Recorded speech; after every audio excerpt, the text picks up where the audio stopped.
Hey guys, welcome back to my channel. This video here is going to be all about personal style.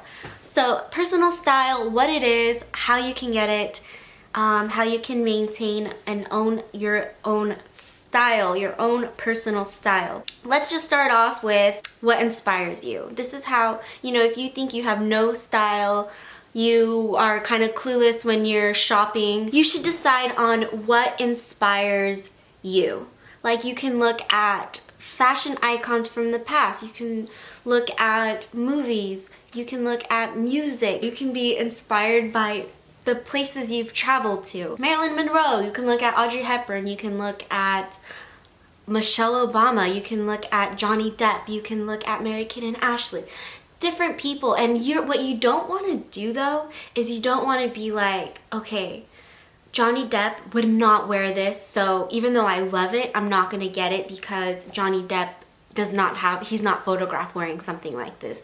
Don't do that. If you love it, try it on. If it suits you, if it's realistic for you, then buy it. If you're the one wearing it and if you feel amazing, comfortable, sexy, then own it. You know what I mean? I remember when I was about 15 to 17, I had an obsession with Nicole Richie, like an obsession with her. And I would just look at, what she would wear. Like at the time, she would wear a lot of like white tees, the Alexander McQueen skull scarf, like skinny jeans, Havaianas. She was very bohemian as well, so very like flowy dresses, a lot of Halston. I know all this because I would research her like freaking crazy, her wardrobe like crazy. If I liked something that was off her style, then I wouldn't buy it just because Nicole Richie wouldn't wear it. So don't do that. That is so like juvenile and just very, it sucks. You're not being true to who you are. So I like think back on that and I'm like, I was a nut, a freaking nut. But I think that was also because I was very young and wasn't sure of myself. If you are completely clueless, go on like Pinterest is such a good tool, or look through magazines if you're more old school.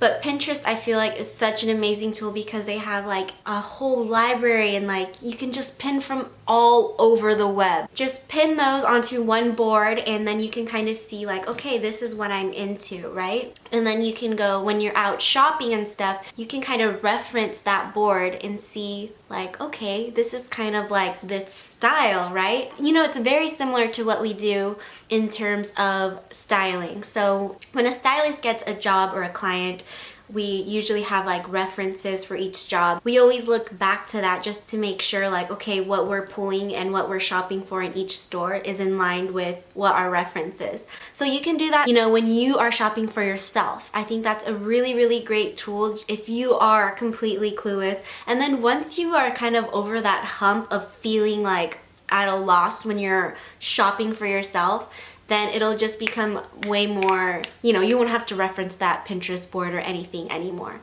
So once you find out what inspires you, you build this referencing tool, this mood board, and then you can go shopping. So when you're shopping, don't get things just because they're on sale. You're not gonna wear that. You have to be realistic. Do you love it? And are you going to wear it?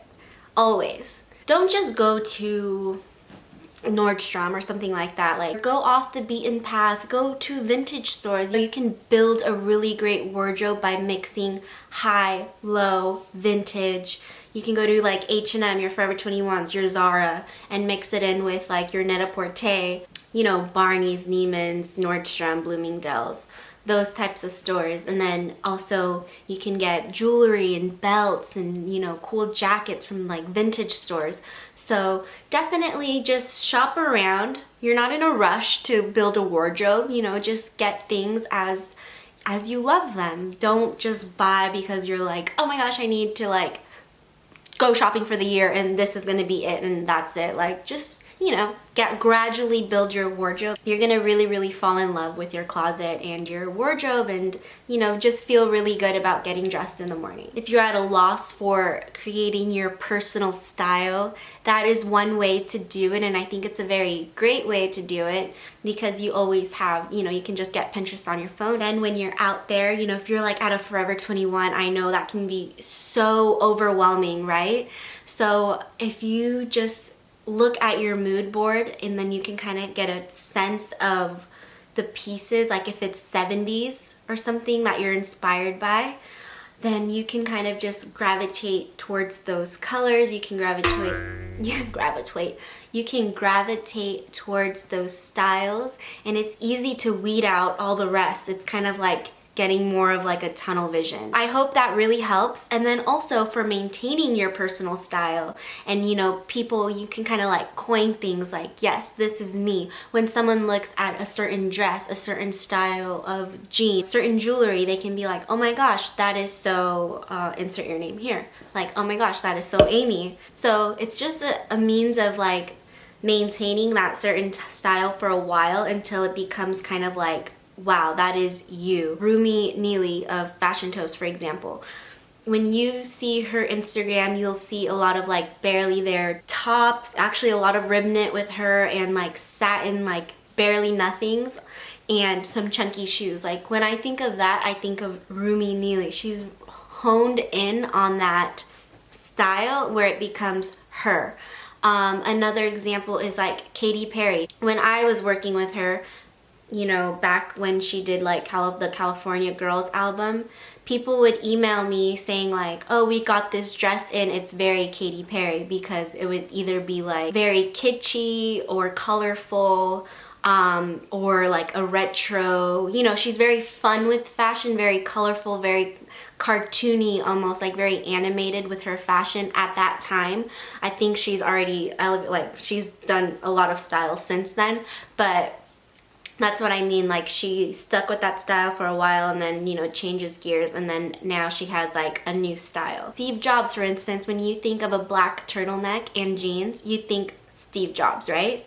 So he's really owned that because he wore that every single day. He made it clear like he did not want to think about fashion, so he just stuck to that uniform. So you can kind of do the same thing, just different versions. Like I love fashion, so I can't even bear to think of wearing the same thing every single day. I would just get super bored, but you know, I incorporate different versions. I stick to a lot of black, white denim. So that is how you develop your personal style and how it can kind of last, and you know, you can kind of own that style where people are going to be like, wow, that was so blah blah blah. And yeah, so I hope you guys found this super helpful.